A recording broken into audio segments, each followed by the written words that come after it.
Doughnut നിങ്ങളെല്ലാവരും കണ്ടിട്ടുണ്ടാവും. പക്ഷേ ഈ മസാല ഡോണട്ട് നിങ്ങൾ കാണാൻ ചാൻസ് ഇല്ല. അപ്പോൾ വീഡിയോ സ്കിപ്പ് ചെയ്താൽ കണ്ടോ, എങ്ങനെയാണെന്ന് ഞാൻ പറഞ്ഞുതരാം. അപ്പോൾ ആദ്യം നമ്മൾ ഒരു 3 ഗ്രാം ഈസ്റ്റ് ഒരു പാത്രത്തിൽ എടുക്കുന്നുണ്ട്. അതിലേക്ക് ഒരു 50 ml ഇളം ചൂടുള്ള പാല്, എന്ന് വെച്ചാൽ കൈ മുക്കിയാൽ നമുക്ക് പൊള്ളാത്ത സൈസുള്ള പാല്, വളരെ ചെറിയ ചൂടുള്ള പാല് ഒഴിച്ചിട്ട് മാറ്റി വയ്ക്കാം. ഒരു 300 ഗ്രാം മൈദ എടുത്തിട്ട് നമ്മൾ അതിലേക്ക് ഈ നേരത്തെ ഒഴിച്ചു വെച്ച പാലിൻ്റെ മിക്സ് ഒഴിക്കുന്നുണ്ട്.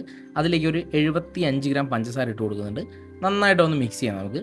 ആ പഞ്ചസാര അലിഞ്ഞ ശേഷം മൈദ നന്നായിട്ട് മിക്സ് ചെയ്തിട്ട് കുറച്ച് വെള്ളം കൂടെ ഒഴിച്ചിട്ട് ഒരു സ്റ്റിക്കി ആയിട്ടുള്ളൊരു ടൈപ്പിൽ നമുക്കൊന്ന് കുഴച്ചെടുക്കാം. നമ്മൾ ബണ്ണൊക്കെ ചെയ്യുന്ന സെയിം മെത്തേഡ് തന്നെയാണ്.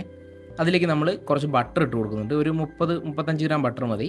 ഒരു 5 to 6 ഗ്രാം ഉപ്പിട്ട് കൊടുക്കുന്നുണ്ട്. നന്നായിട്ടൊന്ന് മിക്സ് ചെയ്ത് കൊടുക്കാം നമുക്ക്.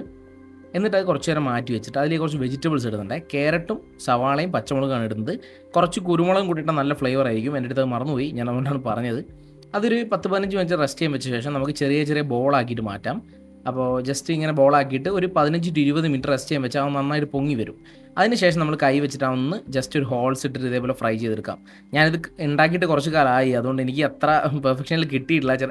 മീൻസ് അതിൻ്റെ ലുക്ക് മാത്രമേ കുറച്ച് മാറിയിട്ടുള്ളൂ. എന്നാൽ കറക്റ്റ് റൗണ്ടായിട്ടൊരു ഡോണറ്റിൻ്റെ ഷേപ്പിൽ കിട്ടിയിട്ടില്ല. പക്ഷേ സാധനം ടേസ്റ്റ് അടിപൊളിയാണ്. നിങ്ങളിത് കഴിച്ചിട്ടില്ലെങ്കിൽ എന്തായാലും ഉണ്ടാക്കി നോക്കണം. ഇത് വീട്ടിൽ വെറും നമുക്ക് ഓയിൽ ഫ്രൈ ചെയ്തെടുക്കാൻ പറ്റുന്ന സാധനമാണ്. അതുകൊണ്ട് ആർക്ക് വേണം ഉണ്ടാക്കും, ഒരു കുഴപ്പമില്ല. ഓവനൊന്നും വേണ്ട. അപ്പോൾ എന്തായാലും ഉണ്ടാക്കി നോക്കിയിട്ട് നിങ്ങൾ അഭിപ്രായങ്ങൾ പറയണേ.